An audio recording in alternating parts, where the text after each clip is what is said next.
Welcome back to Dum-Dums and Dragons, where improvisers who've never role-played before journey into the world of Dungeons and Dragons. I am the Grand Wizard Bukake, your host. Having fought Strahd, our heroes escaped Barovia with their new allies. Alan is determined to stop Xanthus now they know he's involved. Reginald told Quinny he was a terrible king and wouldn't follow anyone's orders anymore, and Quinny was conflicted in how to deal with not Peter Baelish's love for Strahd. What will happen when our heroes are ambushed at an evil pie stand? Find out next on Dum-Dums and Dragons. Well, it wouldn't be a trip to a pie stand without having to roll initiative and fight horrible monsters, now would it? Yeah, what did you all roll for initiative? Yes, as Quinny bleeds out of his fingerless... Well, I mean, one fingerless hand. You still have fingers, just missing an index finger. That's what you get for pointing. Bad manners. Reginald got an 8. Roll for initiative. 16 initiative for Quinny, who would argue that biting fingers off is higher up on the rudeness scale than pointing fingers. You are correct, sir. I would second that. Sorry, Quinny, what was your... 16. 16? 1-6, yeah. At 20 total for me. Okay. I have achieved 17 total. Okay. What an achievement. I got there. Reginald's busy just being thrilled that the corner of the pie stand has caught fire, so he actually misses the bite.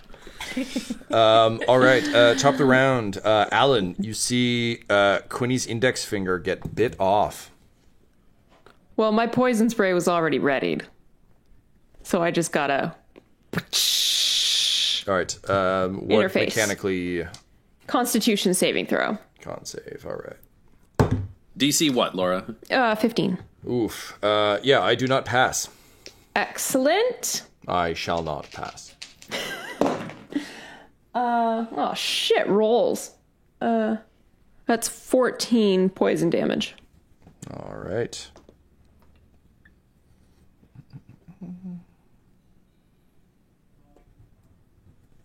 Okay, solid hit. You throw just acid on her, and she's just like, my pies! And my pie stand! And then she spits out a finger. Bring us to her. She is going to leap across the pie table at Quinny. So rude. She's going to take 2 claw strikes. What is your AC, sir? 17. 17. All right. Only 1 hits. And that will be... that's not very much at all. 10 points of damage. Okay, I'll uncanny dodge that for make it 5. That makes sense. Find my dice in a moment.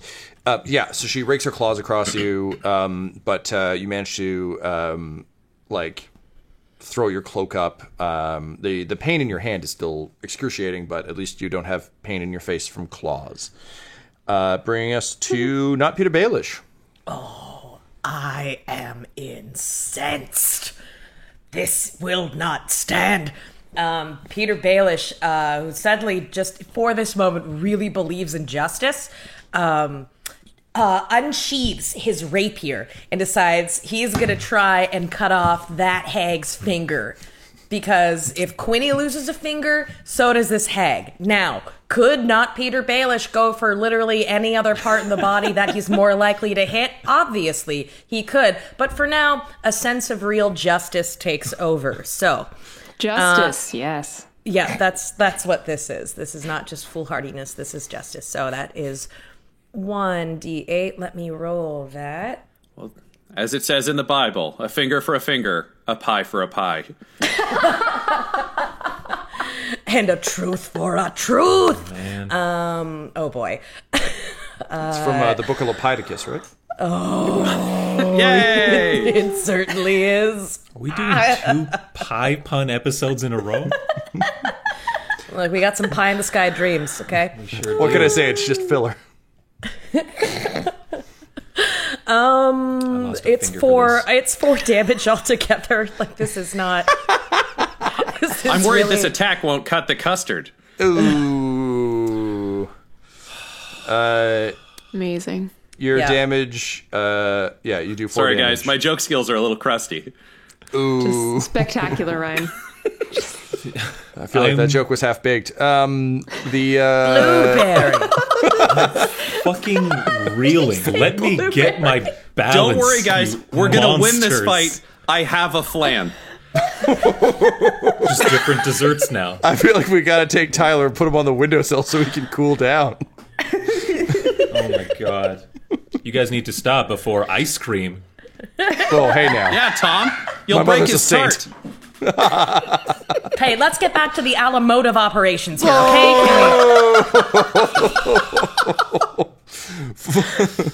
Fatality. Flawless victory. Great, you do 4 my points of God, damage to the monster and several puns worth of damage to the listeners. You got your rapier going and go, haha, nice to cake you. It's just like, all right, I guess. Kate misbehaving. You deal some damage to the finger, but the finger remains on. 4 damage is not enough to lop off a finger. Damn, Justice damn is not blast. served. Bringing us to... She didn't get her just desserts, is that what you're saying? that is what I'm saying, yes. I'm done. Quinny. I think I go for my finger. I think if she spat out, I'm like, my finger, no. And I'll go and run and pick that up. Put that in my cool. pocket. Great. You can add to your inventory 1 Quinny finger. Excellent. I will do that. So I don't forget that someone bit my finger off. As if I could. My own finger detached from my body, right? It's just, you might as well just write rotting finger. It's, yeah. More personal than that. It's not just any rotting finger. That brings us to Reginald. Great. And Reginald just yells, "Take this, you damn tree murderer!" And then he'll swing the hammer down on the witch from behind. So Great. I think it's like watching a workman try to drive a spike into the ground. Like it's just two-handed and then back and again. Knowing she was biting Quinny on the hand, do I have advantage coming from the side? No, because Quinny leapt away. She's now unengaged. Oh, I guess she's fighting not Pete. Yeah, sure, fuck it. Sick. That is a nat 20 for the first hit. Yes. So that means I roll the damage twice. Mm-hmm. Do I roll the fire damage twice, Tom? Just once. Just once. Okay. Tyler, you roll a bunch of dice. Have we been doing double damage for sneak attack as well? On crits? Off and on. I'm thankful for the times we do, and I'm silent for the times we don't, lest I incur the wrath of the DM. Smart man. Kind of man who would have all of his fingers. Well, then fuck it. Yeah, roll double damage, Ryan. Yeah, man, you can go ahead and roll double damage. I feel like Reginald is frustrated enough with all this. Things were finally going well. Now that Quinny's had his finger bit off, he's probably going to be an asshole about it. So you feel the rage of Great. ages. So with that first strike, it's 35 damage, Oh my god. of which 15 is fire. Okay. And then just swinging on down that line. The second attack is a 25, which will do 10 additional damage. That is bludgeoning with a magical influence because it's a magic hammer, and then 8 more fire damage. I thought you were...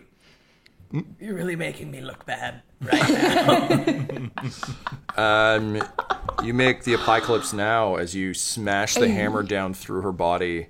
And as you squish her, you just hear her yell, "Sisters!" And then she just gets crushed by the hammer. And you see the windmill explode as 2 more witches come flying out on villainous broomsticks. Each carrying a pie, being like, "Do you need more pie? Oh God, you're dead!" and they enter the initiative order. Top of the round, Alan. 2 more witches are flying in. Yeah, how close are they? They're about 50 feet away. Excellent. I cast Cone of Cold at them. Cool. What does that look like? It's just like basically a frosty, like swirling, misty blast. Just kind of, I don't know, blasts from me. Sure. An Iceman kind of blast? Are Do you use frozen? your hands? Is Are it you from your Elsa? eyes? Is it a Care Bear stare where you just throw your hands back and it comes from your Did heart? the cold never bother you anyway? Yeah, sure. Blast I've from the never hands seen it that is. movie.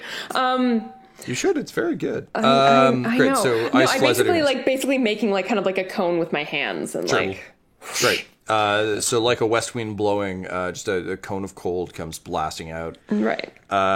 What do I assume I need to roll to dodge that? Is that correct? Actually, it's a Constitution saving throw because they just got to bear the cold. Ooh, that's not great for either. Your spell DC is 15? Yes. Great. They both fail. They both fail? Okay, just a second. 13. 17. 25. 29. 34. That is 37 cold damage. Damn, yo. Woo! They are both like flying straight ahead, and then suddenly the cold front comes in, and they were not flying their winterized brooms, so they get just blasted, and they both fall from their brooms sort of through the sky and land hard on the ground. The pies shatter in their hands, and they seem just fucking furious. Still alive, though, eh? Oh, very much so, yes. Damn it. You did a considerable amount of damage to them. They seem watch this. unpleasantly surprised. We will, because not Pete. You're up next. So, two things I could do. I could use Vicious Mockery. I'm not going to. I'll just shout, "Ha! Ice to meet you," at the witches, just to say. And instead, feeling a little bit cowed from my previous efforts at justice. Sometimes it's not about destruction. Sometimes it's about healing. And since Quinny is still hurt, can I use Cure Wounds? Sure can. Yep. Great. I'm gonna use Cure Wounds on Quinny. So, Quinny, we didn't roll for damage on that, but we should have, because you lost a Me finger. losing my finger? Yeah, sure. I think, not Pete, you run up and you just like fast steal the finger out of his pocket and just fucking jam it back onto his hand. And you cast Cure Wounds. And it's like slightly at the wrong angle, but like you can sort that out later. Don't gotta, worry, like I know a guy. It'll be Squeak fine. it back into place as the flesh rebinds. Queenie, it's still very numb, but we're gonna kind of mix up Cure Wounds with a lesser restoration and just say Glad it's, to have you back, number one. That's all I'm here to say is, yeah. Pleased. Very pleased with the ultimate results. You see of Billy having Fingers on my looking hand. like vaguely disappointed that he didn't. And get I a was new thinking finger. about Billy Fingers too, so don't worry. Great. All right, a sound turn. Justice has to some extent been served. Did you hear me say ice to meet you? Did you Yeah, I hear heard that? it. Yeah. I'm still really happy about the finger, though. But the, No, the ice thing was cool, too. It was cool, wasn't it? Yeah. I mean, which is good, technically, 'cause- right now you said "Ice to meet you" to Quinny. I don't like you anymore. All right. Eating Why are some your of the fingers pie? at him in his mouth? It's all Yeah, part of she the healing spits- process. She spits out a hag's Weirdest finger. cure wounds I've ever seen. All right, bringing us to Quinny. All right, so they're out of the air and on the ground. Does that mean I can get to them in one turn, or Yes, do I need sir. to take Yep. ranged attacks? Nope, Okay. you can get in there. They kind of like fell off as they were in flight, so it's not like Okay. they fell exactly where they were. So they fell to the ground, so I assume they're prone? Yes, they are So, prone crones. ooh, that's quite nice. But I believe that means they confer advantage to people that want to walk up to them and hit them with stuff. Surely it does. They're meant to do this fight from atop a broomstick. So I'll do just that. As a bonus action, I'm going to cast my Shadow Blade. So now I have Frostbite in one hand and Condensed Darkness in another, and I'm going to run up to one of the two witches and drive these blades into her. It's a 16. Oh, nat 20. Oh, yeah. So, Tom, do I roll double backstab? I'm going to let you damage? do it, because I just gave Ryan the fire. Plus, I feel like one of these ladies bit your finger off. I think there's some latent rage there. I'm not saying A little bit. Quinny is petty about such things, but like Quinny is clearly petty about such things. So Okay. My first roll of damage. Make sure I've got all the dice here. Yeah.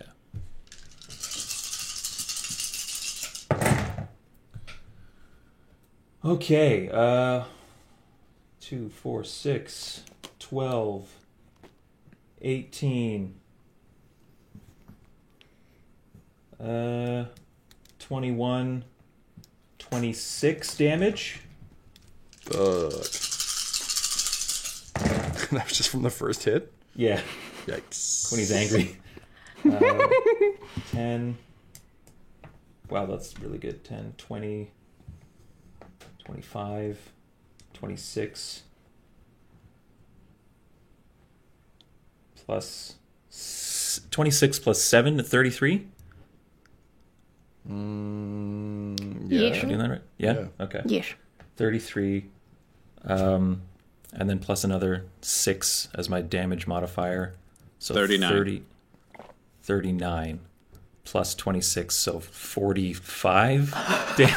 39 plus 26 55. is 60. 64. 64. Oh, thank you. I was not adding very well. Thank you. 64, 65. You were It's just back. being modest. I don't know if And Quinny just holds both blades up in his hands and brings them down and just says, "My fingy!" You just you stub your toe, except some hag has bitten your finger off instead. It's like that level of just another rage. Manic Monday. We've all been there. Yeah. You wish it were Sunday, but It will not surprise you to know that kills her as you repeatedly drive your blades into her, screaming about your fingies. You truly give her the 5-finger discount on life. Which brings us to the remaining hag, who is just like, it wasn't very nice to meet any of you. And she's going to cast, out of spite, she's going to attempt Vicious Mockery on Quinny. I would like to take a reaction and attempt a counterspell. Okay, yeah. All right, so what do I need to... How does counterspell work? Basically, if it's a level 3 spell or lower, then the spell automatically fails.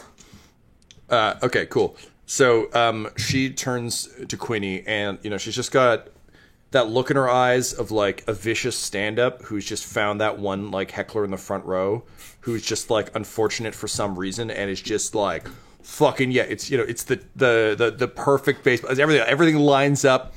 She just focuses, and she begins to make like the aristocrats of short jokes about Quinny.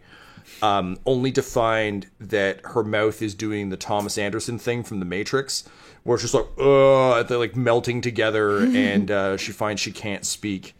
And I'm just standing there doing this little subtle kind of like weird X thing with my hands and just like, just this. Yeah. Nice. And so she just fucking goes, and she does the whole tirade, but unfortunately no one can hear her. And no Vicious Mockery lands. Bringing us to... not Peach. so she's still alive, eh? Like, barely. I mean, that's She's a laying on the ground subjective- with goo mouth. It's Yeah. a subjective term.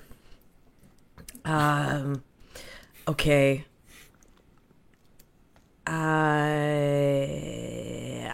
So not Pete, kind of just casually saunters up to where she's laying on the ground with her goo mouth.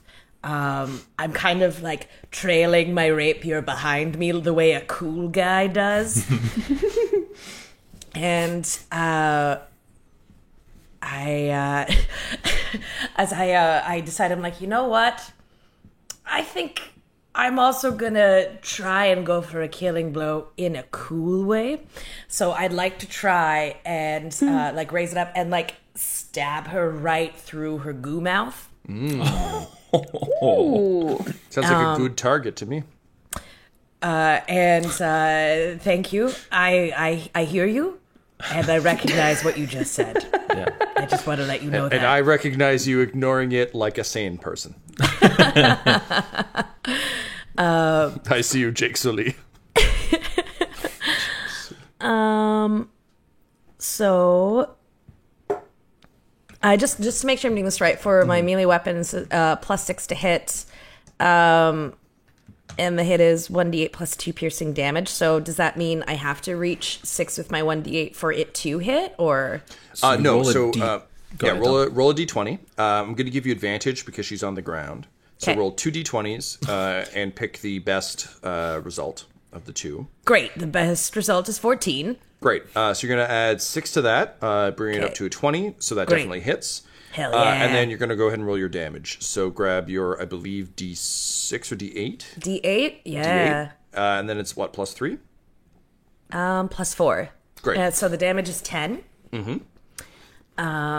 So as I'm like I have this sword like over her goo mouth, and I just say, "Hey, have you ever read Bret Easton Ellis? Because I sincerely hope you check out the short story, I Have No Mouth and I Must Scream." And then I plunge the rapier down. If only she'd had time to read it, she truly would have found some solace before the blade is driven through the back of her spine, killing her instantly. As her body kind of shakes its last, you hear, "I only read American Psycho." Oh, that's too bad. Yeah, truly. And she goes limp. Having successfully defeated the witches of the Bone Grinder Mill, you make your way inside and find a number of children in cages. Did it explode, or did the... like the top floors exploded, so the Got place it. is Like on fire. exploded out but of you're, it. Yeah. But you're able to go in there and kind of set free the remaining children, as well as burning the fucking place to the ground. Yeah. As I was you gonna say, do- Reginald's not sure about which rules, so he would have stayed outside to do his, like, take off their head, stab him in the heart, burn the body, throw the skull over there, and he has to do it like 3 times with Donkey Jr. just to make sure they stay dead. There is a cliff that you can throw their skulls off. If you Oh, really perfect. want it. Yeah, skulls so- go over the cliff. Skulls go over the cliff. All right, let me just pull up my thing here. One sec. It's a really good alternate verse ending. I should remember this, right, Donkey Jr.? He's Oh, you and I are really doing great. All right. It's just echoing off Let's the cavern, so it's in unison. Yeah, let's go see if there's magical shit we could steal from these terrible women. So, one moment. As I switch books so quickly, but so slowly. All right, listen up. All you kids we're letting out of cages. Before we let you go, there was this one kid who ran away yelling, "No pie." From now on, you all gotta act more like him. Go find him wherever he is, or she, didn't really pay attention. That kid's in charge. You're all a child gang now, so go find that kid. They're the smartest of you. And I just, kids! King of kids! Or find your parents. If you have, like, that's an option also. Nope. No, I don't no. care about your kids. Your parents gave you terrible advice. Go with this kid. That kid is not here. Your parents led you here. Honestly, listen to this guy. He knows what he's talking about. Just imagine follow the- that advice. just imagine King the of kid got kids. like mangled by wolves when he ran away from the witches. Listen, Just I sucks may to not be a look kid cool, here. but this is not Peter Baelish. There's a goatee, very well dressed, very charming. If you go listen to that kid who didn't get murdered, maybe one day you can be like not Peter Baelish. Right? Hey. Both of them are like, we want to grow goatees too. That's just these tears come to not Peter Baelish's eyes. He's just like, one day I want to be just like all you kids, I guess. Get on. Go on, get out of here, you little Wait. Before you go, it's time for us to do something for you. And he picks up a bowl of what looks like ash, because no one explained the vision to Reginald. And he takes the dead kid stuff and he draws goatees on both child. Go free. All of us are not Peter Baelish. Thus was born the goatee gang. Onward! And one of them's like, I'm gonna run the Vale, and off they scamper. One day, one of those kids grow up and be the mayor of Baltimore. Another one will introduce Bane. And that's all we know him for, listeners. That's all we know about him. Yep. Peaky Blinders. Peaky Blinders. You just say to the air as the children scamper. I have to say something because I didn't say anything when, they got painted on their face with dead children. So I mean, it happens what? to the best of us. Yeah. What did I paint on their face? I'll explain it later. Okay, I think I'm gonna have a snack. This stuff looks kind of like salt. Let's see how this goes. You know what? Actually, I've got you. Are You know what? kidding me? Yeah, this is. But what? Salt's very expensive. People have to mine this. We can make a fortune. Well, the thing is, this isn't salt because it's the bones of dead children. Oh my god! And he just throws it into a fire, and he's like, "That one." I put it on their threw faces. The powder into the air, and he's like, "Cover your face, cover your mouth and nose." Oh my god! Oh, it's in my nose. It's in my nose. Reginald, what have you done? Well, do you know what? Let's just do a quick funeral here. They always say, when people are gone, don't forget them, bring a part of them into your heart. And I think we all did that here, accidentally. Oh, God, this is disgusting. There are shards in there. It went into the wind. It blew back right on me. Several minutes, one fireball, and a promise to never speak of it again. All of you are making your way further down the road as the Bone Grinder Mill burns in the background. Days later, a Quixotic knight will arrive, very disappointed that there's nothing to fight. But, it's cool, you did it. Oh my god. All right, so you're... Does anybody else feel just a little bit younger? I know we're not going to talk about it, but anybody? And he's just like, Reginald, stop. Donkey Jr.? He's For the 13th time, Reginald. We can't do this. We cannot discuss the benefits of inhaling child bone. I just look at him and say, even for me, that's dark. I feel like a lot of you aren't looking on the bright side. I think we saved 2 children, and we all just gained a year to our lives. I don't want to do it again, but sometimes the universe says good job. I hate it. No. Silver lining stops at saving kids. That's Maybe your silver one of us. lining. And Quinny carries on. These guys never would have made it in the horde. And then Donkey Jr. does a little I'm clearly feeling younger and spry dance. And Reginald says, perfect. And then he just swings a leg over and starts riding Donkey Jr. after the rest. There's a he snarf that sounds suspiciously like it's a living, and off you trundle down the road. So after traveling for another day, we can say that you've taken a rest in the meantime. You spend an uneasy night keeping with everyone keeping watch. Can all of you roll me a perception check for that evening, please? Sure. Just a 10 for Quinny. 15 Don't know for why Alan. I even roll these. That's a 3. 13 for not Pete. Okay. All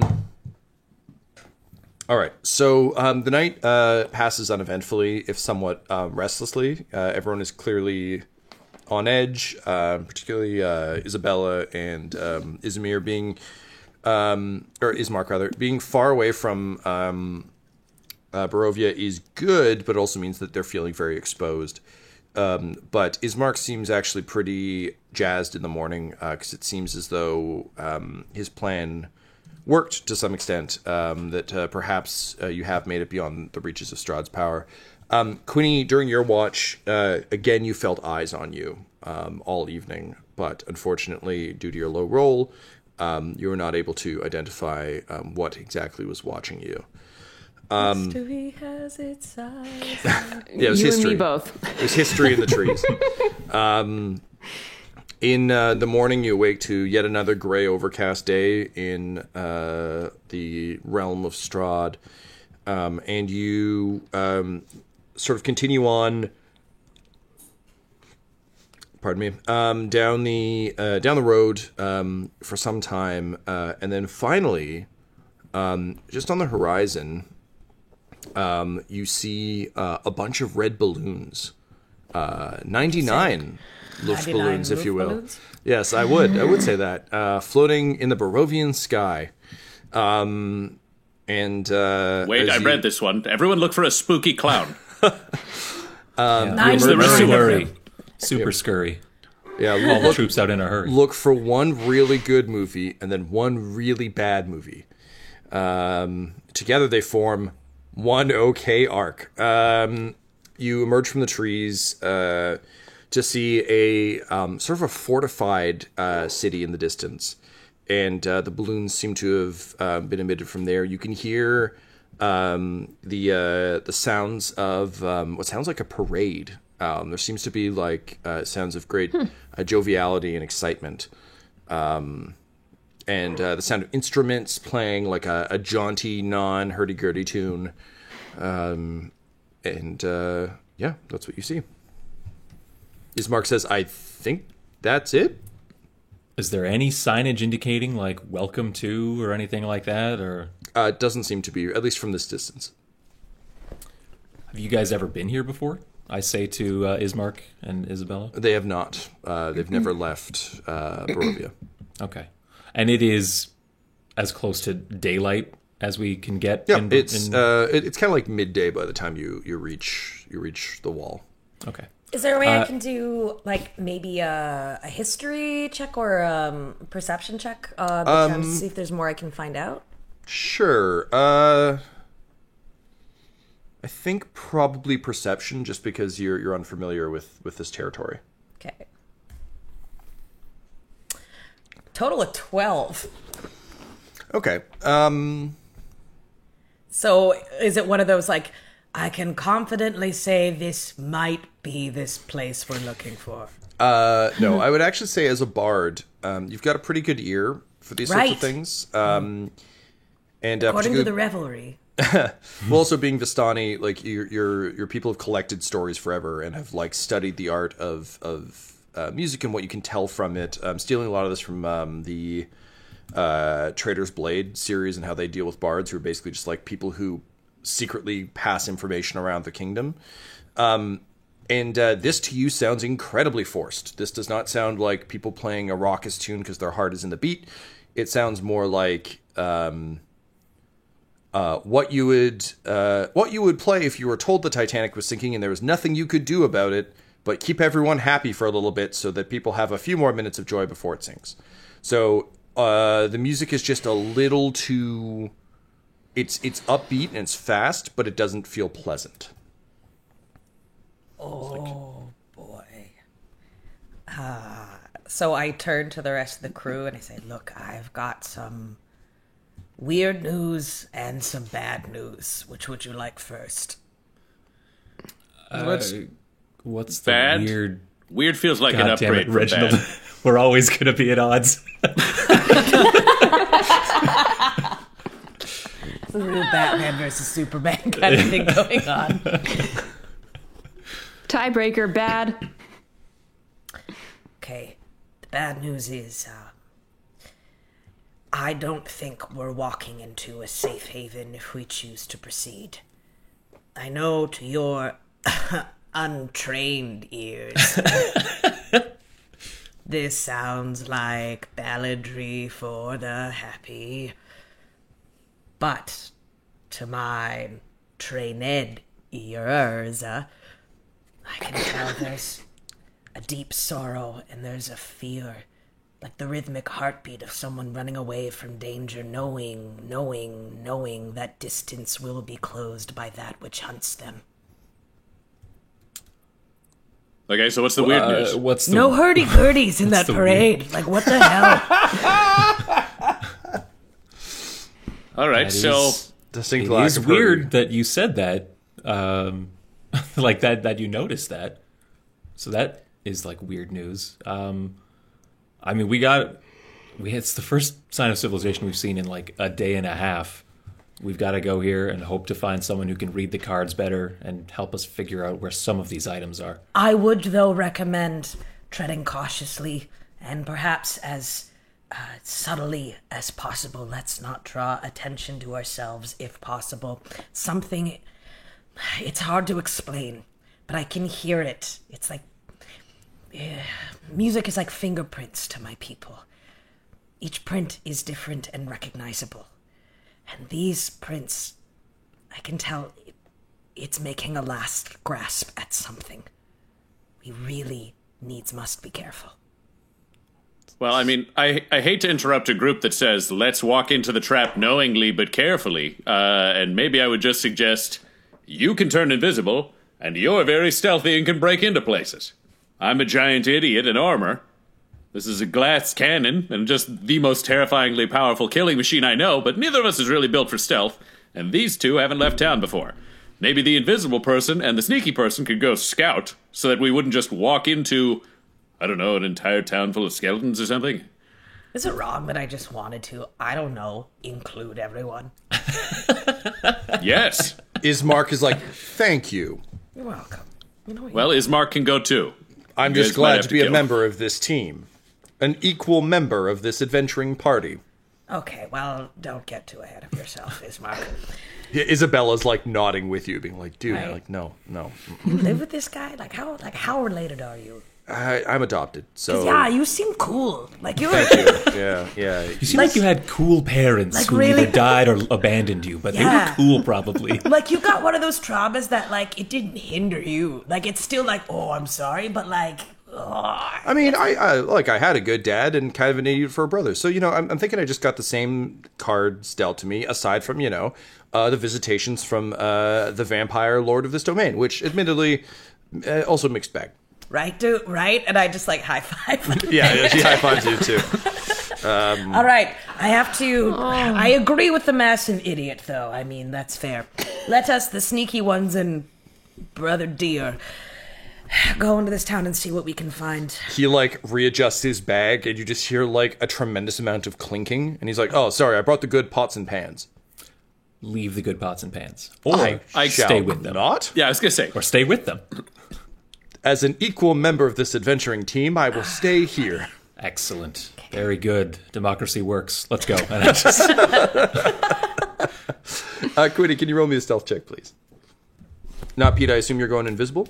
Yep, I call it my engagement ring because it means people leave me alone, and then I slip it on and turn invisible.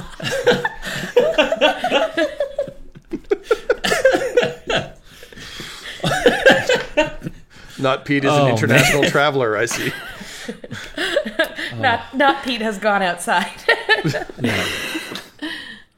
19 stealth check for Quinny. Cool. So with the amount of hustle and bustle occurring, it's pretty easy for you to sort of sneak up to the edge of town. As you approach, there are two guards that are wearing just full clown outfits. And you briefly think of Reginald's warning as you approach. They both have halberds, and they both look like sad clowns. They're not wearing the makeup, but the outfits are fully clown-like, and they have the big red noses. And they're both just leaning on their halberds, looking just fucking incredibly bored. Part of not Peter Baelish just thinks to himself, I wonder if those are Pagliacci. Anyway. I think Quinny will try to sneak past them. Is the gate open? Like, are they guarding an open gate? The gate is not open, but it does seem to be vaguely ajar. Like you can see heavy chains and things on it, but it seems that at least during the day, the chains aren't done up. Okay. I mean, that's nothing untoward in and of itself. I mean, there's just a lot of nastiness out here in this weird, wild country, so I get chaining up your door. I don't get guards dressed as clowns. Makes us want to stay away. Yeah. Do the I mean, you say they dress as clowns. Are they like unarmored? Like, are they just dudes dressed in clown costumes holding pole arms? You get the sense that they're likely wearing like chainmail under their clown outfits. Like they definitely see stand, like the collar. And yeah, like they cuffs of it. stand like guards. They seem to be wearing the clown outfits over their armor. Okay. Is there anything I know specifically about these kind of clown outfits that I would have encountered in my like travels or like the writings of the Vistani or any of the stories collected? I mean, other than just knowing about clowns, no. These. I mean, I guess what you would know just like these aren't Bouffon guards. These. Yeah, no, they've got the very specific markings. No. Yeah, they studied at Lecoq in France. What I will say is they seem a little bit like. People who have gone to a Halloween costume party because they think they might get laid or that they just should be there, but clearly hate that they're wearing a costume of any sort. Like they wear it very stiffly and uncomfortably. From your kind of understanding of clown, there's no performance to it. There's no artistry to it. So it'd be one thing if they were like Final Fantasy villains and just in full like, ha ha ha, we're the clown guards. But instead, these are just like two regular board guards who just happen to be wearing clown clothes, which is very fucking strange. So essentially, they're Greek life clowns. They're either frat boys or sorority girls just dressed up in clown costumes. That's pretty much it. Yeah, they're just it's a rent-a-cop wearing a clown outfit. The worst of both worlds. Okay. Cool. Thank you for that. So, I'm gonna try to sneak past them and look through this slightly ajar gate and see what the inside of the town looks like. Can you roll me an opposed stealth check, please? Yeah. Oof.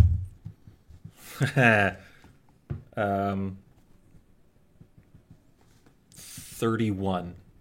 I rolled a 9, and I get to add 1, so 10. Okay. I'm a big boy. I'm a small boy. I'm a small sneaky boy.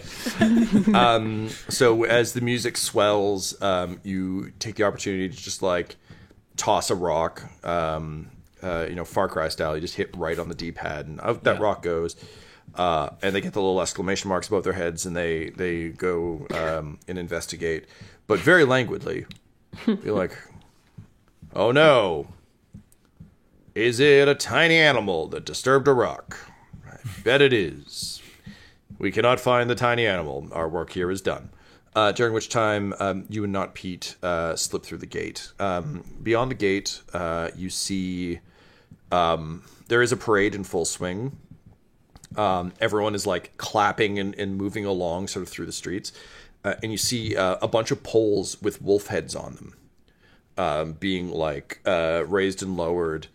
As they seem to march towards the town square, where you can see a beautiful golden gazebo elevated on a platform, and in the center of it, you can see a man wearing like a very thin top hat, so it's not like a proper like the size of your head. It's like a weird fucked up little Tim Burton top hat.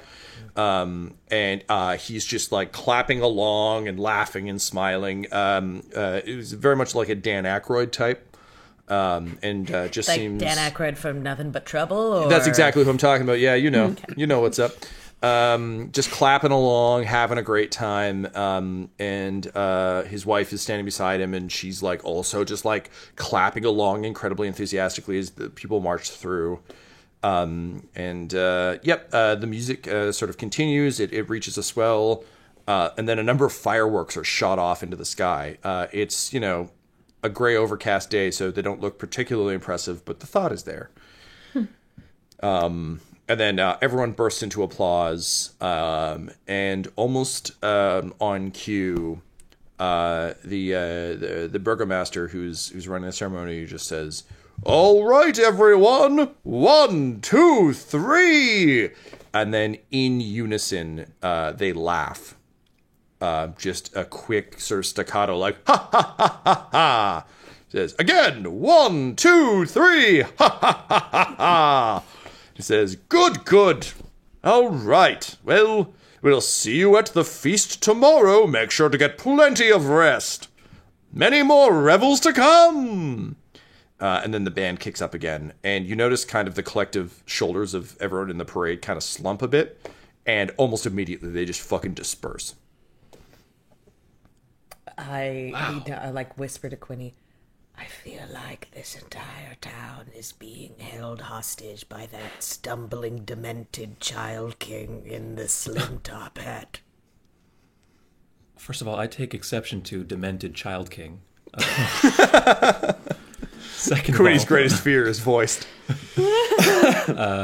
you might be right. And then I does everyone is like slumped shoulders and stuff like that, but thinking back to the ceremony we just watched, was everyone kind of just putting on airs? I mean, this gentleman in the hat seemed to be genuinely excited and pleased.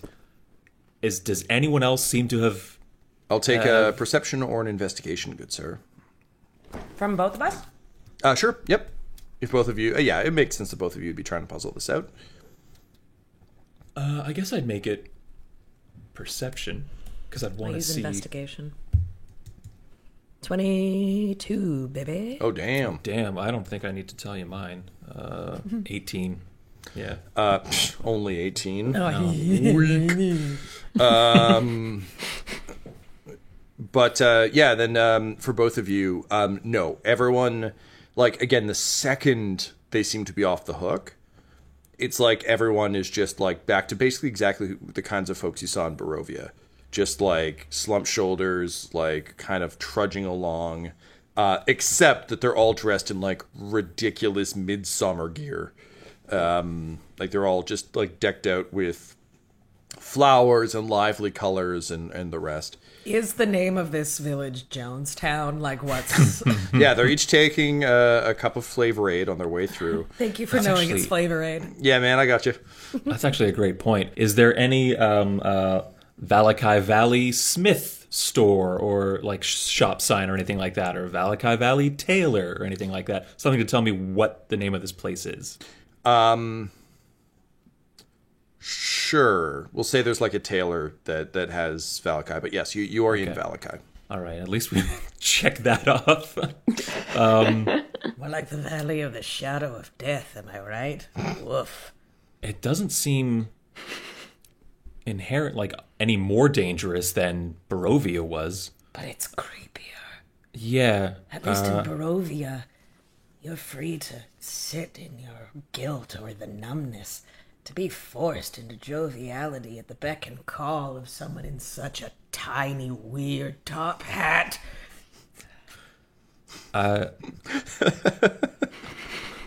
Just invisible silence.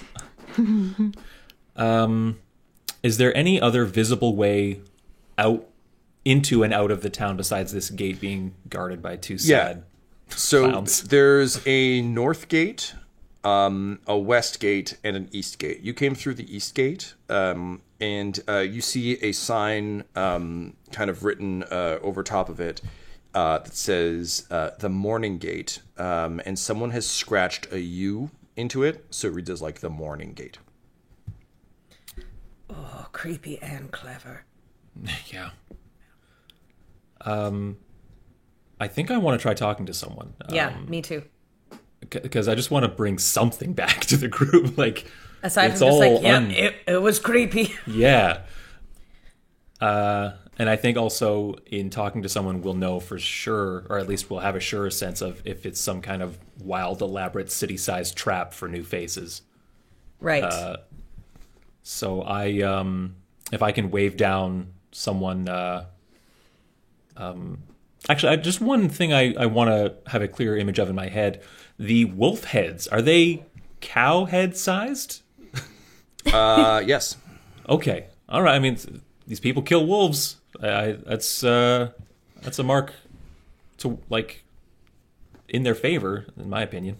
I'd just like to wave down a villager and be like, Sure. "Hey, So- hi, excuse me." As you start to kind of look around for someone to wave down, you realize that there's like this town is actually kind of filthy. There's like little kind of rubbish piles everywhere. In the same way you would see like leaves blown up against the side of a building or in eaves. But you notice it's like crepe paper and streamers and like there just seems to be an excessive amount of like party favors, just kind of like weathered, like waterlogged, clearly not new. And kind of as you look around, you see like pumpkins and suns and like various other things that seem to have been hanging for quite some time. You flag down. What kind of person do you find? Can I pop off my invisibility ring real quick? Yep, totally. Great. Yeah. Because we're going to talk, and I've got, like, mad charisma, so... Ooh, yeah. Oh, yeah, good call. Point. All right, so yeah, you just flag down someone who's kind of walking with the wolf. Probably not one of the wolf head people because they'd be a little more higher status, but just like some random person walking by, and they just have a sign tucked under their arm that is clearly lovingly hand painted. That says, one moment, please. Oh, come on. Where's that detail? It's so good.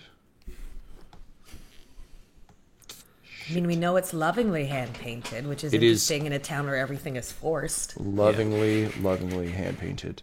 Sorry, go ahead. Outside of town. Yeah. Oh.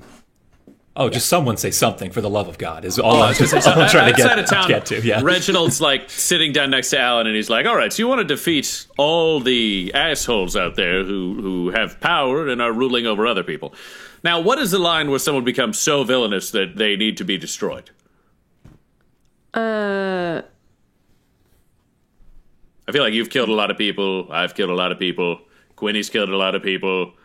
Not Pete Baelish doesn't exactly seem like, a totally upright paladin. Like, where's the line? Definitely enslavement. It's definitely Okay, slavers one. out. I like Yeah. that. Now, when you Going say like, to war for, just like fighting and sacrificing people for like no other reason than to do it. human sacrifice is a bad one. Yep. War, though, there are defensive wars. There are wars of expansion. There are wars because your neighbors are incompetent. There are wars where you just want your neighbor's stuff, but maybe you're a better ruler than them. Where do you fall on that one? That starts to become like a gray area.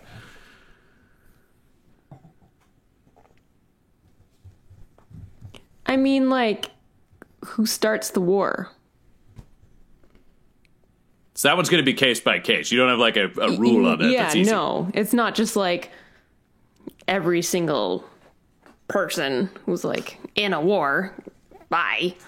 It's like, So, I mean, in a dream scenario for you, do we basically line up everyone on Earth and then they step forwards and have to say their crimes and you're like, dead you're good?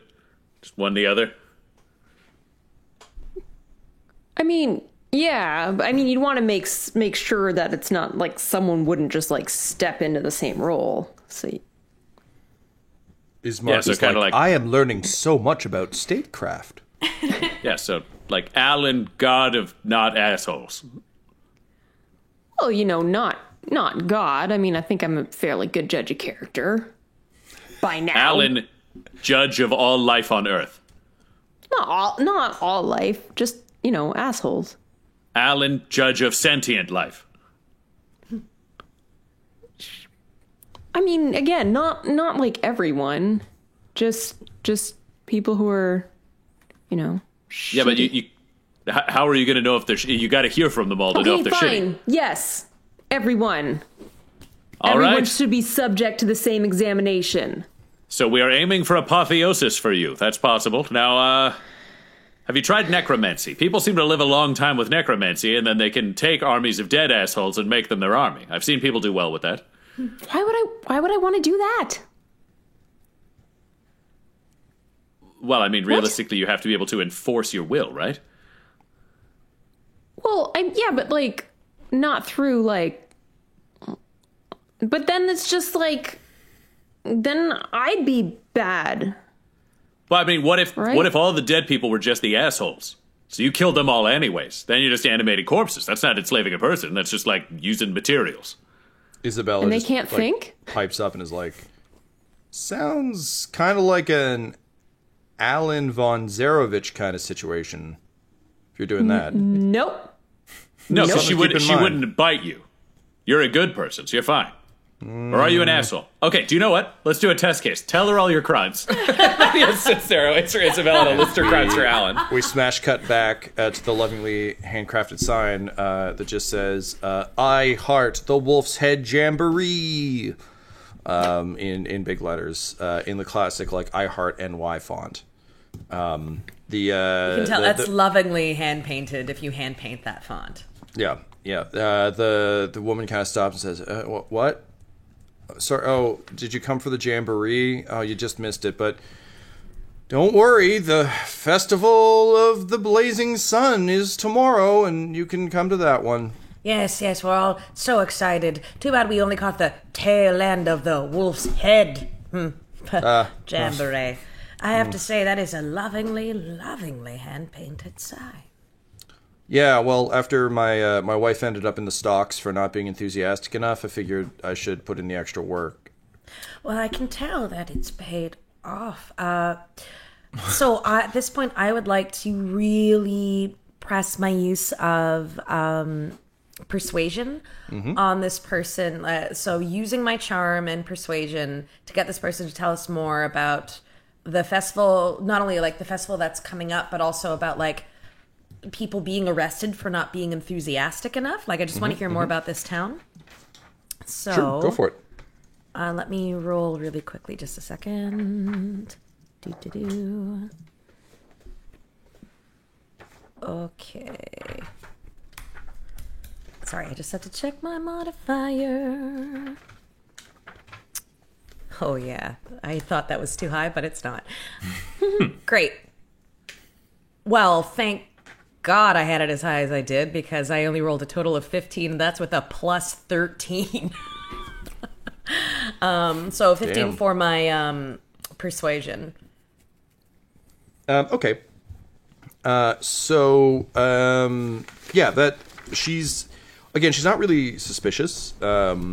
Instead, she's just kind of almost seems relieved to be able to just sort of talk about this to someone who clearly has no skin in the game. None. She explains that her name is McCloudy Day. Wow. Yeah. She like gives you a dead-eyed stare as you react to it, just being like, I know. Always There's someone look here at your named like Rain on my parade. Like, yeah, no, just always check what your partner's last name is before you agree to take it, because I chose poorly. In any case, oh, my cloudy cloud. yeah.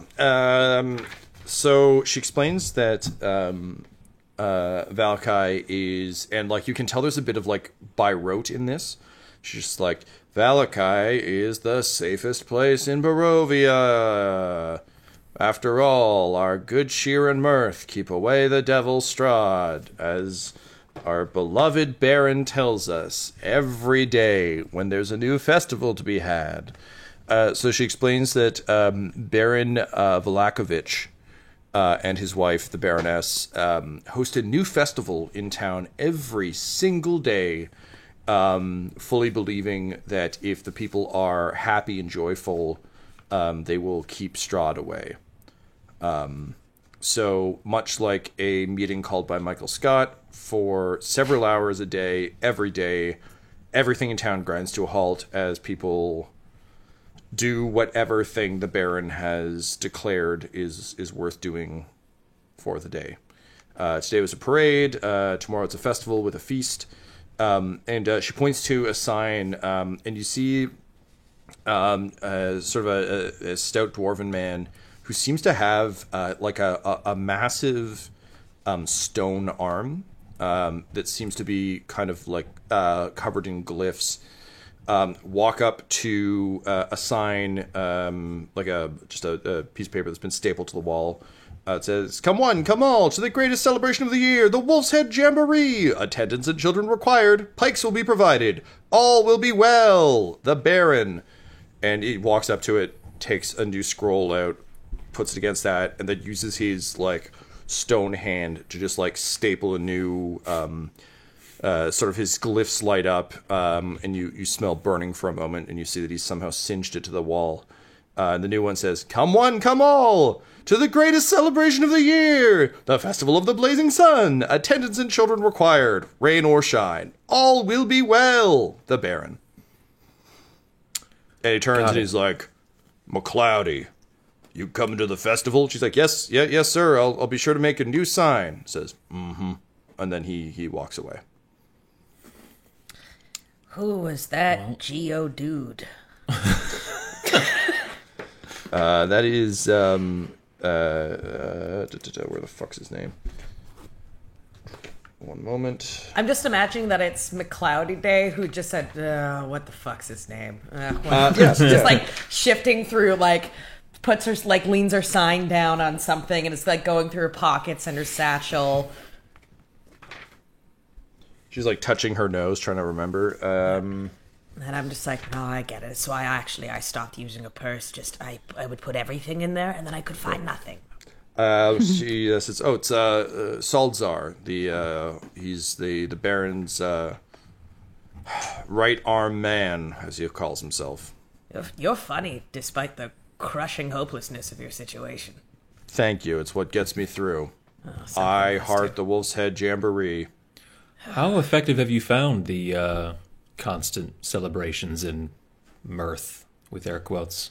I mean, the Devil Strahd hasn't been sighted here in ages, so perhaps very successful. Well, in That that said- case, I have a tiger-repelling rock I'd like to sell you. Go on. We do have a problem with tigers around here. I jest. It's how I get through the day. You were about to say "that said," as if another shoe were to drop. The medicine is perhaps worse than the disease. People Right. talk of how evil Strahd is, but I must admit, having to pretend to be joyous and mirthful each day is tiresome, particularly based on how cruel the punishments are. Well, when you The lose... stocks, anything worse than that? She kind of like looks left and right, making sure Sozar's gone. And then she leans in. She's like, "They say people have moved away, but I somewhat doubt that. Banishment Where would you or go?" Death. Got it. Yes, the woods are full of wolves, as you can see from the pikes. I see your handiwork there. That's admirable up there. Thank you. That's the product of several years. This festival comes around once every 3 weeks, so we just kind of store them. They're very well preserved. The toy maker, he found a way to preserve them. The toy maker. Yikes. Old Blinksy. My pen is running out of ink. Don't worry, he sells those too. Inks. It's not good. Are you having a stroke, Gwynny? I am. What? Stroke of his pen. We cut back to the trial of Isabella, who is just like, fucking no. Why the hell would I? I'm not going to participate in this. This is madness. You're saying that you should be the judge, jury, and executioner of all people because you think you're a good judge of character? I'm not saying I should be. I'm like, So what are we In even talking about? You seem in to my both... ideal world. Okay. Cool. Listen, I think I'm just going to go into the town now. It's been nice traveling with you. Give not What? keep my best. I just don't want to trade one tyrant for another. So I'm a go. I'm not a tyrant. You're literally wouldn't be a discussing you're tyrant. discussing tyranny right now. This is what is being described. No, liberation. Liberation where you judge everyone who's been liberated? No. I judge the people who are in charge, so all the bad people who are, like, keeping down their subjects would go by. Yeah, I mean, for example, like, let's say this town was run by some asshole who was just, like, murdering people or disappearing people and making unrealistic expectations that would of the be rest terrible. of the population. We should probably kill that guy. Yeah, all right. Yeah. Well, that guy Yeah. should probably die. Exactly. It's only people like that. Okay. See, sometimes you gotta aim for the pie in the sky dreams and then scale it back to what you could do. Because I think we all think the world would be a better place if we were in charge, but in this case, we could just eliminate assholes. She turns a bit green. She's like, can we not talk about pies? Yes.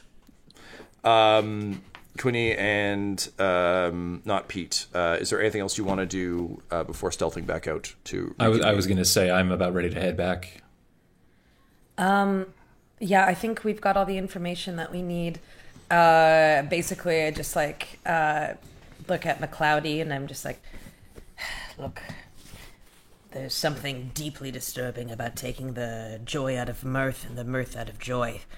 Yeah, we will help you. We'll make this right. She nods and says, thank you. This is the most excited I've ever been. I can tell.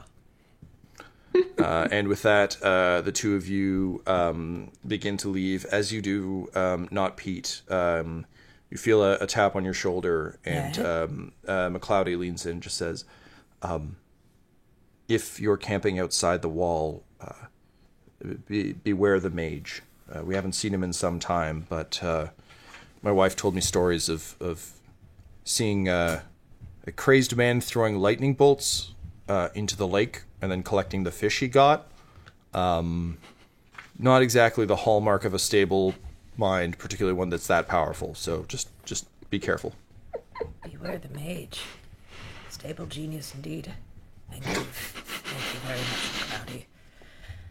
Come on, Quinny. Let's bring our findings to the group. I especially can't wait to see Isabella. There's so much to tell her. So you make your way back outside. You sneak past the guards again, who seem to be in the process of climbing out of their clown outfits. And there's sort of an attendant standing by with like a laundry, a giant like laundry hamper, and he's just like, "All right, come on, we gotta get these laundered and get the new ones out for tomorrow." And you use the distraction to sneak by and then go rejoin the group. Those poor bastards.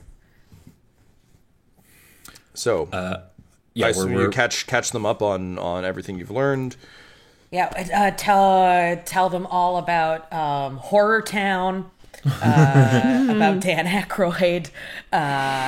Tell them about McCloudy and the mage with the lightning, and to like beware of that. And so, how was your time? I assume nothing crazy happened with you guys while we were in there. Isabella Just gives chatting. you a full-on Jim take to the camera. I was like, where are you looking? She's looking We had directly a, at not Pete. We had a theoretical discussion about philosophy, but I think right now, and Reginald just like cracks his fingers and stands up and takes out a stick and points at the dirt. He's like, it's time for us to figure out how to solve a town problem. So let me bring decades of expertise to this situation. You know, a lot of people say, why don't we just send the whole horde against the town? Genocide, let's eat all the children. Why don't you work faster? Shut up, Dad. Okay, so what we can do is we do it my way. It's really easy. Quinny, you're a great murderer, okay? We all agree with this? What? Go on. All right. I want to So, hear your plan, but I got one too. we wait until nighttime happens, because nighttime's great. Everything's a little sneakier. Quinny, you go in and you murder the mayor or the baron or whoever it is, and we talk to his wife, so maybe just tie her up. Or if she turns out to be secretly evil, happens a lot, murder too. That's fine. We take out the leadership. Then Alan and I, and not Pete, you can help Quinny. I don't know how good you are with assassination, but we go through the gate. We either bribe, maybe Alan can kill them from a distance, and we find wherever the guardhouse is. And Alan just fireballs that motherfucker, because they're just enforcing this weird people disappear if they don't agree with the leadership. So, bam, guards are dead. Then, town wakes up, and we're just in the mayor's house in the morning, and we're like, what up? we're in charge now. And usually, if the previous leaders have been terrible, they're pretty happy with the new regime. And then once everyone doesn't have to wear clown costumes anymore, we can, like, send a messenger out to this mage person and see if they're reasonable. So, I like the latter part of that plan, Reginald. I actually was going to take a page out of your book.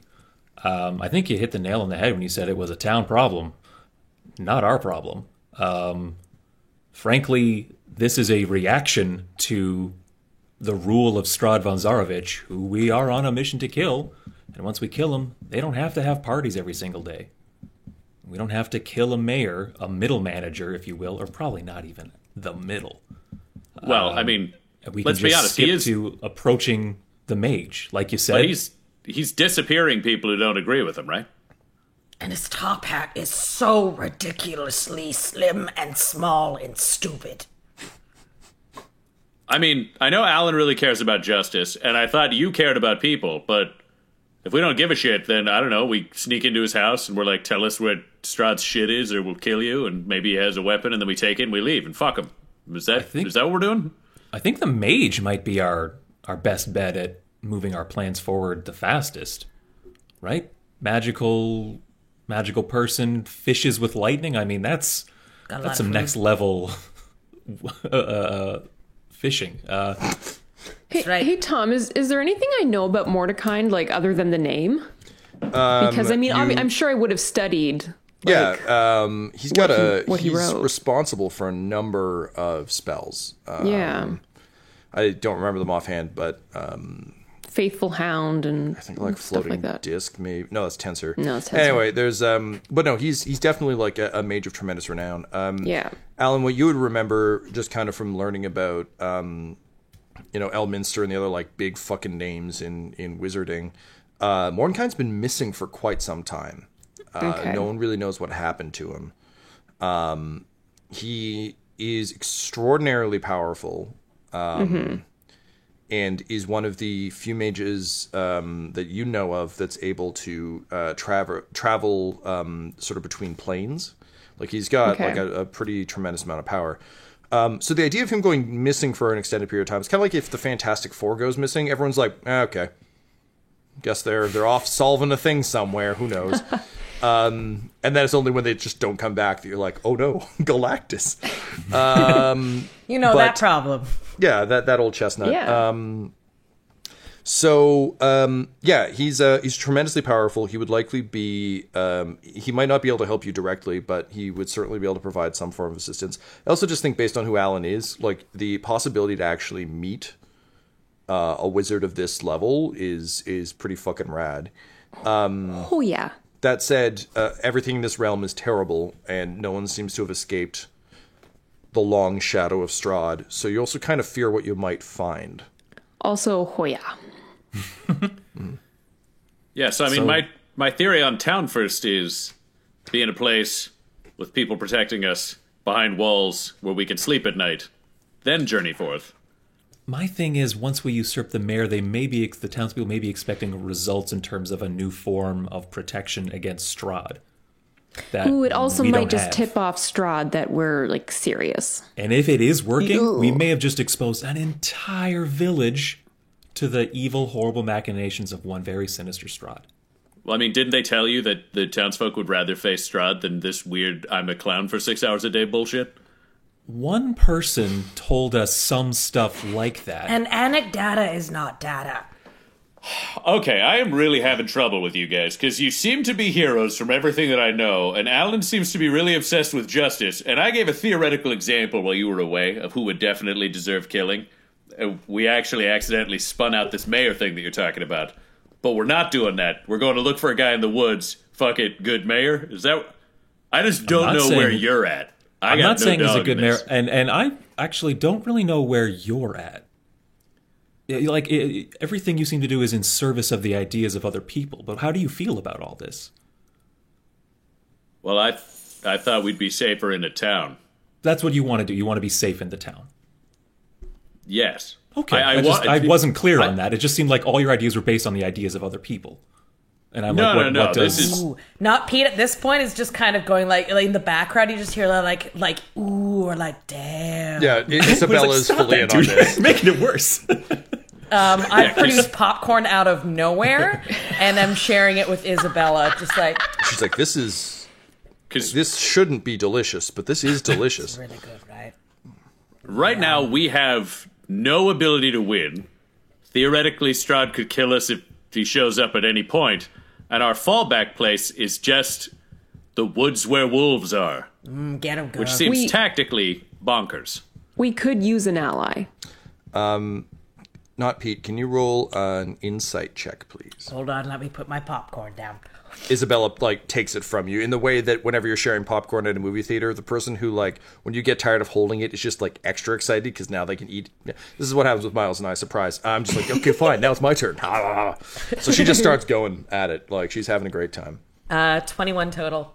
Shit. Shit. As my cousin's friend used to always say. Yeah. Isabella leans over and she's like, so as entertaining as this fight between these folks is, Super entertaining.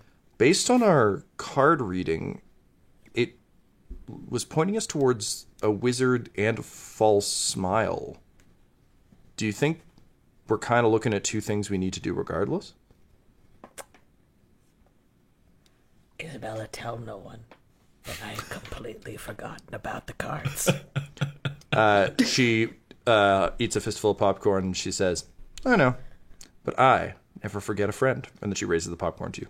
You are so cool. You are so fucking cool. Oh my god. You say as she does what I think, at least I know I do with popcorn, where she just takes too much popcorn and kind of mashes it against her face. And she's like, oh no. It's just falling down into her armor. And she's No, Isabella, you are iconic. You are fucking iconic. Everyone, yeah, hi, yeah, look at not Pete. Hi, eyes. Okay, so remember the cards that I have. Yeah, I bet all of you forgot about them, huh? Well, if you'll recall, Just the smarm that is coming off of Not Pete in waves. Ismark is clearly trying to get in about how he remembers the cards, but you always just jump on him before he can. Your hand flies up as you explain, slaps him in the face. Remember how the cards said to look for a wizard? And Quinny seizes on that, and Reginald's like, haha, see, I'm right. Also, a smile, but it's a fake smile. And Quinny shrinks back, Yeah, remember, hey, Dick, I never said we couldn't go to the wizard. I just said we shouldn't skip the town. We have to go there eventually. You said leave him to the problems. What a king. What counts is that you were both right, but more importantly, you were both so wrong. And I came up with the solution because I remembered the cards. And Ismark just Pete starts clapping for as himself. well. Yep. This is going in the gratitude journal for sure. When you're right, you're right, not Pete. That's right, and I write And those you're right. gratitudes correctly. Yeah. You're right. I'm happy. When you're right, you're right. And you're always right. I'm Barf. I'm my own best friend. That's right. And so, with that, Quinny says, and so we will... What the fuck are we gonna do? Quinny's like, we haven't made any decisions. We have to do both. Okay, Alan, you're the tiebreaker. What do you do? Go to town first, because I think, we need some sort of, safe haven. Find fake smile, whatever thing, and then as soon as possible opportunity, go find Mordecai. Loose plan. Fine by me. All right, so we wait until nightfall, and he just starts redrawing his map that got stomped over as they argued with each other, and he's like, all right, so if you kill the mayor here, Well, do you want to we'll be safe blow in up the town watch right now? here, and then we're good. Or the other way we do it is if we go to the town, we can kill the mayor, and then we all hang out at the house, and we're like, send the most important guard, and then he'll show up, and we're like, how do you feel about the Or new we mayor? could just maybe go into the town and say we wanted to help with the celebrations tomorrow and have safe lodgings for tonight. We've got a bard, great performer. Hey, what's up? But then I can won't they know dance. we're here? Yeah. and it'll be totally fine because we're here to help with the celebrations. More people, more smiles means less evil guys coming, right? According And then to you don't their have to belief spend system. half a night in the forest surrounded by wolves. I mean, I spend agree a with full the not night. wolves. This is going to make the mayor murder a lot harder, but all right. I don't know what your plan is, but I'll follow it if it's not stupid. We don't have to introduce ourselves to the mayor like immediately, right? Yeah, he seemed pretty busy. He basically has to force an entire town to be enthusiastic every day. Have you ever planned like a citywide party? It takes a lot. He is fucking busy right now. Flashback to the citywide murder party you had to run when you took over a besieged town. And just like Yeah, I in was my gonna head, say- for some reason, like Salisbury Hill is the soundtrack to it. Just like blin, din, din, blin, din, din, just like all these a montage of like murder, but also me just like sighing over these plans, like climbing up on Salisbury Hill. Listen, we can do what you want. I'm just saying, when this goes bad, we can all look back and go, next time Reginald knows how to take over a town because he's done it 100 times. With like an army, though, right? We don't have an army. And also, this is how our decision making works with this group. And we don't look back and make sweeping statements about how smart or dumb people are. Oh my god, I've been here for 2 weeks. You do that all the time. No, I don't, you idiot. You've always been an idiot. And I go marching towards the town. See, this is why I think he needs a lot of work before he becomes a king. Because right now I said I'd do what he wanted, but if I proved right later, he should note it. And he told me I was an asshole for not just completely loving his idea. The man can't take criticism. Meanwhile, Reginald's saying this to a tree, and everyone else has already fallen. Catch up. You turn and realize you've been talking to Ismark, and you're like, ugh. And he's like, yeah, I should be. You know what, Ismark? You're growing on me. Yeah. Maybe you are the hero of your own story. Let's hear what your plan is. Ismark And then he'll start the walking with Ismark. Greater. Oh, shit. He realizes he's talking to a tree now. He's like, fuck. So he runs to catch up. And sorry, not Pete. What were you going to say? I was just saying, as I'm going, I'm maybe we could for lodging, I'm thinking I can offer my services as a hurdy-gurdy player. Notice they don't have any hurdy-gurdying, for their music. I'm a pretty talented guy, and also God, it's been so long since I've been on a real stage. I've missed it. And I'm just talking. I'm just and then eating the rest of the popcorn with Isabella. I'm just feeling completely at ease and completely confident, with no skin in the game of whoever wins the argument. I just think it's great. We're gonna sleep in a town. We'll deal with all of this stuff later. I think it's a great plan to just blend in, have some drinks, perform a whole bunch. Not Pete is just living his best life. Quinny's just smiling placidly, thinking, oh my god, not Pete forgot he doesn't have a hurdy-gurdy anymore. Oh no, you did bring it. Never mind. Yeah. You did bring it. I forgot about that. I was like, oh, the poor guy. Who's going to tell him? Oh, we don't have to do that. Okay. Excellent. So you make your way up to the town gate, and the guards, who are no longer distracted by their clown costumes, are like, halt! Who approaches the town of...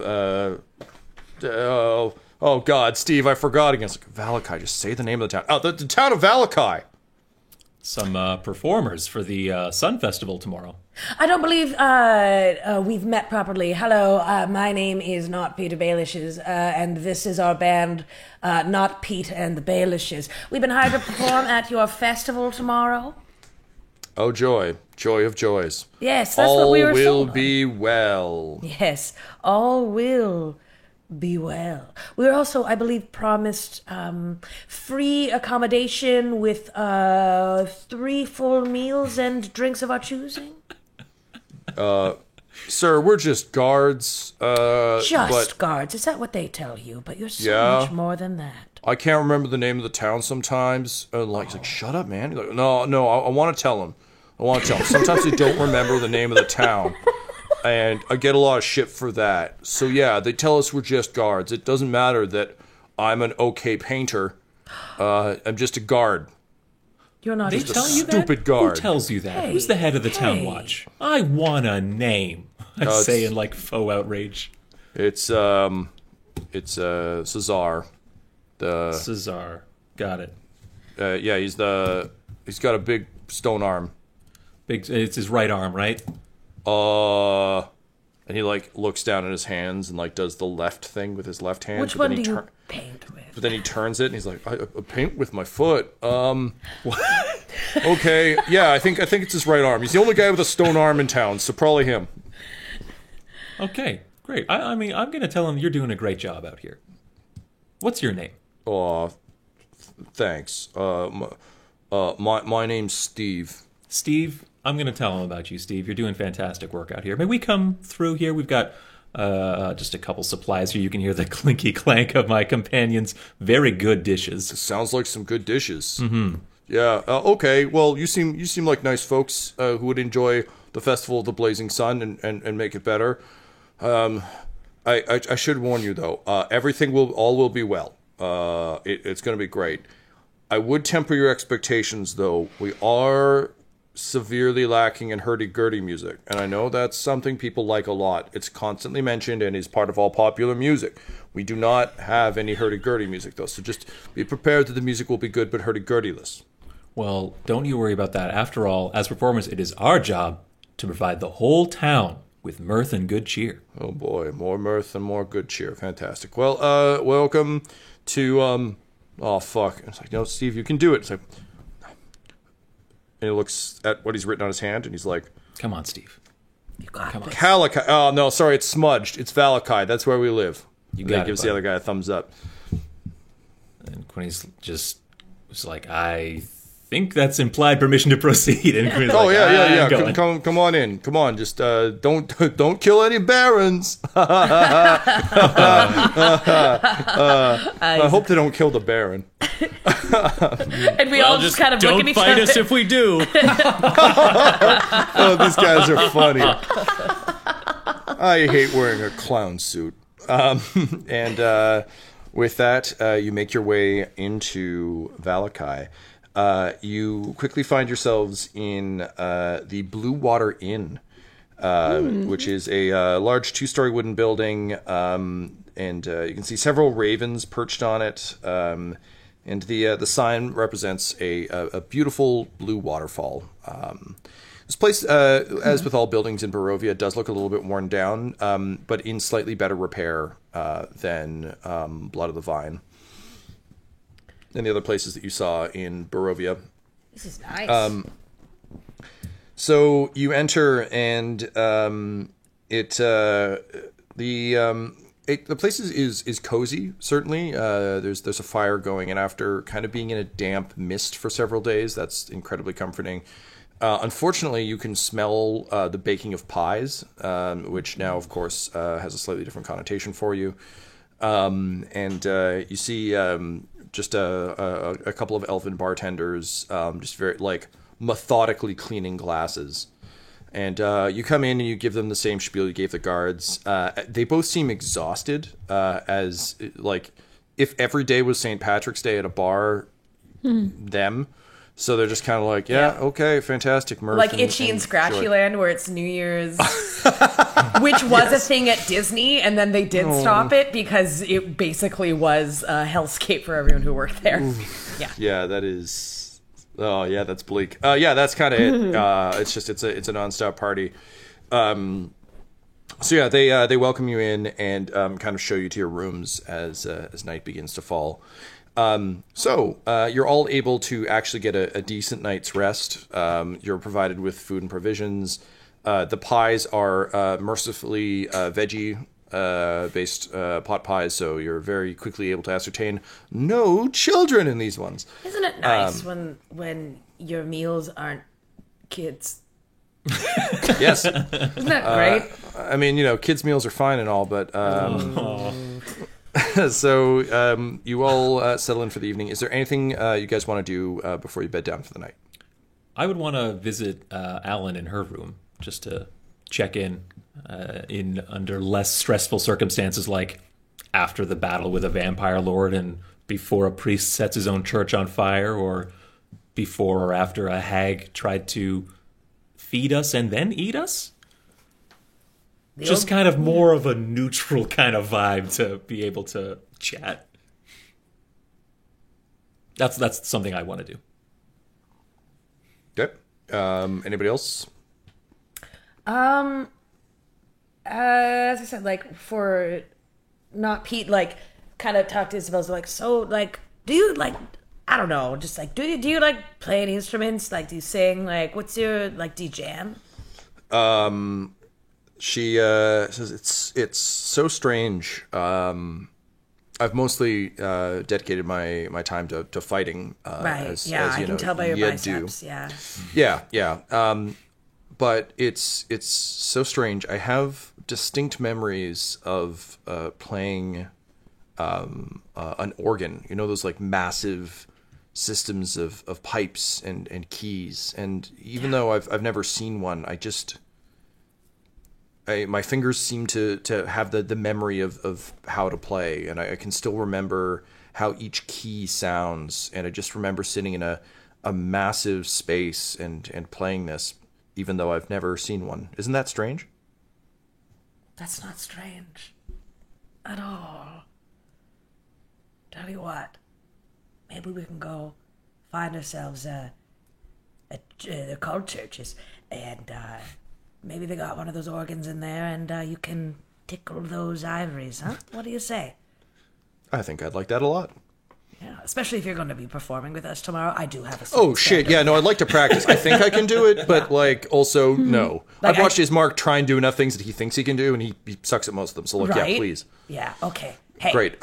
Let's. You want to check out? Let's just see. Let's just see if we can just like break into a church and like play some organs. Fuck yeah, let's go break into a church. Let's break into a church. You're so cool. You're so cool. my God. And then the two of you sneak out. Quinny, you arrive in Alan's room. Yeah, just knock at her door. Hey, Alan, it's Quinny. Yeah. What's up, bud? Can I come in? Weird, bud. Yeah. Yeah. I'll come in and close the door behind. I'll just say, so, how you doing? I mean, we're kind of in the middle of it, right? I know. You okay with everything about Bryn? I mean, we're gonna get there eventually. I know it's taken longer than we thought it would, but Yeah. No, I mean, we should get there before she's. I don't know. vampire. Yeah. Yeah. Or whatever. Murdered. I don't know. I mean, Xanthus. Like. Yeah, that fucked me up. Yeah.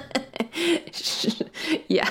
I mean, he's got to go down. silver lining, maybe we just get a lot done while we're here in Barovia, you know? Yeah. No, I was like questioning why we were even going here at first. Well, at least why you wanted to come here. Like, but I really like Bryn. She's a really capable thief, and I was really worried when it sounded like she was kidnapped. So, you know. Yeah. So now we can get just like a whole lot done. Yeah. A whole lot done. I also wanted to apologize. I feel like this thing that's going on between me and Reginald has kind of got you caught up in the middle of it now, and that's not what I wanted. How you doing with him there? I see him talking to you a lot. You doing all right? Yeah? Yeah? To be clear, I don't feel like caught in the middle. Like, if I okay. agree with someone, I'm going to agree with them. If I disagree, I'm going to disagree with them. That's good. Whether it's you or Reginald, I mean, I think, we don't know him very well, but Yeah. I mean, he knows some shit. I agree. Yeah. Actually, one thing that I've I think kind of learned about just seeing the way he interacts with people, which seems kind of odd. You seen that that play, The Sorcerer's Apprentice? You know the one I'm talking about, where Nope. the apprentice kind of steals the sorcerer's magical hat and then casts a spell on the brooms to get them to move water for him. Oh yeah. I feel like Yeah. Reginald's general kind of way he interacts with people is like one of the brooms, where it's like, oh, you give him instructions or opinions and he kind of carries out actions based on that, all the way until it's like not what you want anymore. And it's like, whoa, stop, pump the brakes kind of thing, but it's already ingrained in his head.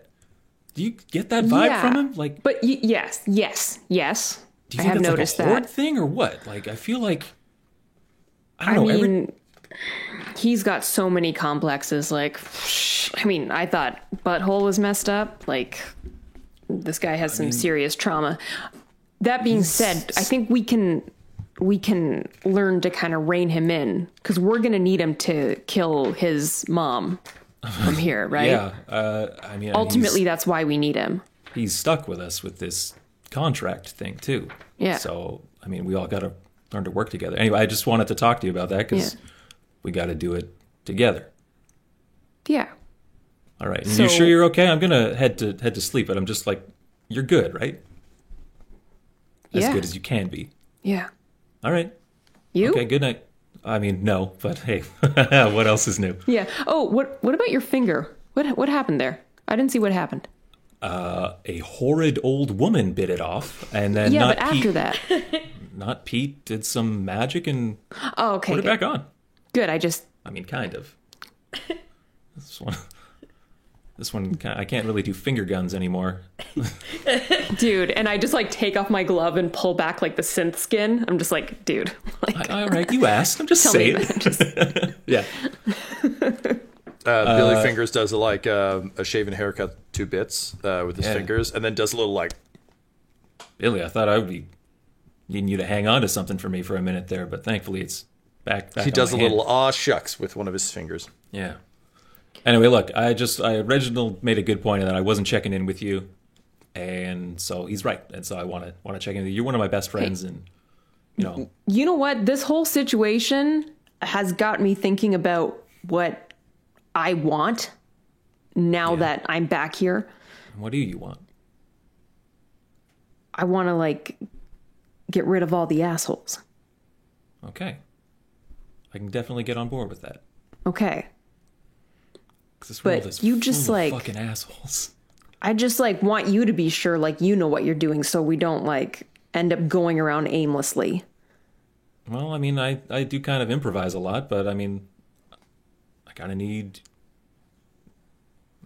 friends, help from my friends to help me, keep my eye on the ball and stuff. This Meryl Streep thing has got me really fucking pissed Yeah, off, and I just- know it's messing with other stuff, but I cannot stop thinking about her. Look. And Here- we're close now. this Closer is the than we've thing, ever and I been. think maybe this gets confused, and maybe this like is weirdly giving you permission to like still be mad at Meryl Streep because I'm like, ooh, I want to kill Xanthus, but like Xanthus is literally fucking up the world. Yep. That's why I want to kill him. If it wasn't for that, I'd be like, ooh, I'm mad, but like later.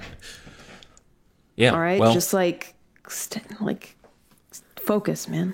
all right. Focus. Try to remember that. Anyway. All right. Thanks for the talk. Have a good night. Yeah. You too. And on my way past Reginald's room, I just want to, like, through the door be like, hey, Reginald, you in there? It's very muffled, like more than you would think from a room. I'm coming in, okay? No, you're really not. Are you all right, man? I've had like a half hour, and this is hostile territory, so I kind of built a barricade in front of the door, and then booby-trapped the window and most of the floor. I will be sleeping in my armor in the middle of the room. No one will be able to sneak up on me. Okay. Just a quick question for you then. In your experience, sure. what's the turnaround time on getting bit by a vampire to turning into a vampire? Well, that depends. Are there a lot of the schools ones, of thought on this, or like, three nights? Has to be nights. 3 times. You gotta get bit 3 times. That's it. okay, Get bit once, it's just dreams. Get Get bit bit- twice, you're like, that vampire's looking a little hotter than I thought he should. Get bit that 3rd time, bam, I'm dead. okay. Get bit once, shame on you. Get Well, bit shame on twice, the shame vampire, on me. realistically. I'm not gonna victim blame. Get bit 3 times, I'm the vampire. Got it. Okay. Yeah, yeah. And I'll just squirrel that information away and go to bed thinking about how many bites did I see on Isabel, and call Great. it a night. Meanwhile, not Pete and Isabella, who is me, so I don't need to announce it. The 2 of you have sort of crept through the town, and You can see that the gates are like chained shut at night, and there's sort of quadruple guard. There's a lot of town watches patrolling with torches. But the two of you are pretty stealthy and kind of know what's up. And sure enough, you find a chapel that seems to have kind of a blazing sun logo kind of up on the steeple, and it is locked for the night. Well, I mean, I guess we know where this town stands for, like, having sanctuary for people at all hours of the day, am I right? Like, Yeah, not that jovial, really. no. Well, it should be easy enough to get into. Obviously, like, I've got a criminal background and I've done some thievery, so I think I know how to pick a lock, especially on a friggin' church. Yeah, you basically just walk over and like wave a hand over it, and of course do some like very quick sort of like lock picking as you do that. Nice lock, idiots. Yeah, I the just lock. berate the lock until like I use vicious mockery on Vicious the lock. lockery. Vicious mockery. Hey. The lock falls off, and Isabella's like, "Wow, that is a very specific skill." Yep. I say, like, looking into the middle distance as if remembering something, but we don't have time to get into that right now. So that you ease the doors open, and you find yourself in a modest but still kind of impressive church space. Bunch of pews. There is an organ up against one wall. There's a pulpit. The insignia of the sun scythe is kind of visible everywhere. You get the sense that this place is somewhat disused. There's clearly someone kind of keeping it up, but you don't get the sense that a lot of people are coming to pray necessarily. And as you make your way in, you roll me a perception check. Yes, I can. 20. 20. Total, not nat. Total. All good. As you make your way towards the organ, and Isabella is like legitimately thrilled. You can see her kind of like tensing her fingers and stretching them.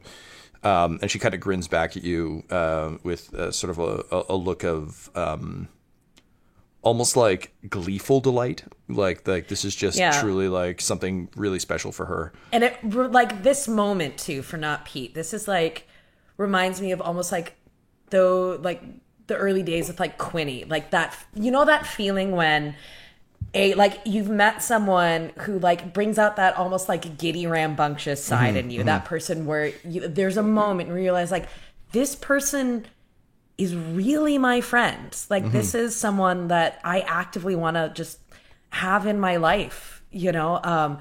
Not Pete kind of just like leans on a pew and just like is smiling and just like basking in that feeling. It's been so long since he's felt that. Like the Vistani are cool, obviously. Like he got bench pressed a whole bunch by strong ladies. Dicey was a great dude to be around, but it's been a while since he's like clicked with someone. And you know, he's got Quinny and now he's got Isabella, and like what could possibly go wrong? Well, let me tell you from a perception check of 20. You hear a metallic clatter from downstairs that to you definitely sounds like a blade.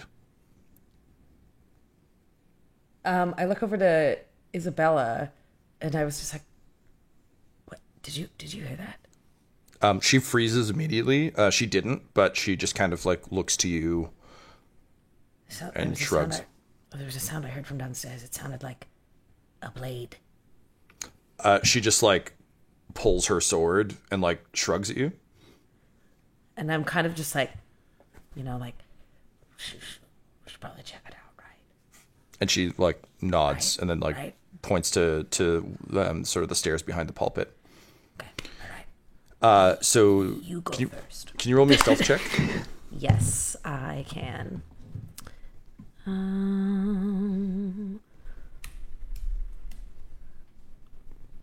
28 total. Oh, damn! You are a fucking ghost. The two of you make your way down the stairs. As you do, it's very much Just like gently floating above the stairs somehow because I'm You're a such a vampire. ghost. Yeah. yeah. It's kind of like that parasite staircase. So just like hard concrete, like not a pleasant stairwell to travel down. And as you do, you can hear more clattering. There's you hear a meaty thwack, like a large cut of meat has been dropped, and then some very inventive cussing. And as you and Isabella round the corner, you see an absolute horror show. There are lanterns lit throughout a large surgery, and on a slab that's been leaned up against the wall, there is a naked female body that is having an arm sewn onto it.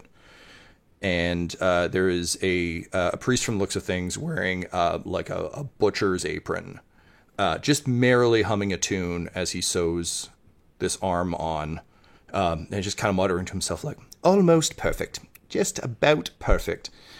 And this in and of itself would probably be horrible enough. But you hear Isabella just have a sharp intake of breath. And as you follow her eye line, you realize that it's wearing her face. This episode of Dum-Dums and Dragons features the voices of Ryan LaPlante at the Ryan LaPlante on Twitter, Tyler Hewitt at Tyler_Hewitt on Twitter, Laura Elizabeth at EL Hamstring on Twitter, our amazing special guest, and our fantastic DM Tom McGee at McGeeTD on Twitter. This episode was edited by Ryan LaPlante, and all of Dum-Dums and Dice's art is by Decapitated Markers, or at Decapitated Marker on Twitter. That's MRKR. Our theme songs are And Now for That Massive Coronary and Skipping Through the Orchestra Pit Part 1 by Peter Gresser, and our ad music is No Control and Chiefs by Jazzar, JAHZZAR, all available at freemusicarchive.org. When it comes to Dum-Dums and Dice, you can visit our website at dumdumdice.com. Our Twitter and Instagram are at dumdumdice, and on Facebook at facebook.com/dumdumdice. But most importantly, we've got merchandise at redbubble.com/people/dumdumdice, or you can join our Patreon at patreon.com/dumdumdice. That's DUMBDUMBDICE. Now I'm off to do more magic. See you next episode. Dum-Dums and Dice has to give a special thank you to the supreme beings of our Patreon at this time. Christian Menicola, Long, the Half-Blind Prophet, James Cuellar, DM Rob, Christopher Little, Olin Anderson, Sue One, George Dolby, One True Artistry, Orion Birchfield, Lord of Bradovic, Noel Lewis, Anthony Griffin, and Jill and Noel LaPlante. If you want your name to be added to this list, you can join our Patreon too at patreon.com/dumdumdice. Thanks to them, and a little bit of thanks to you.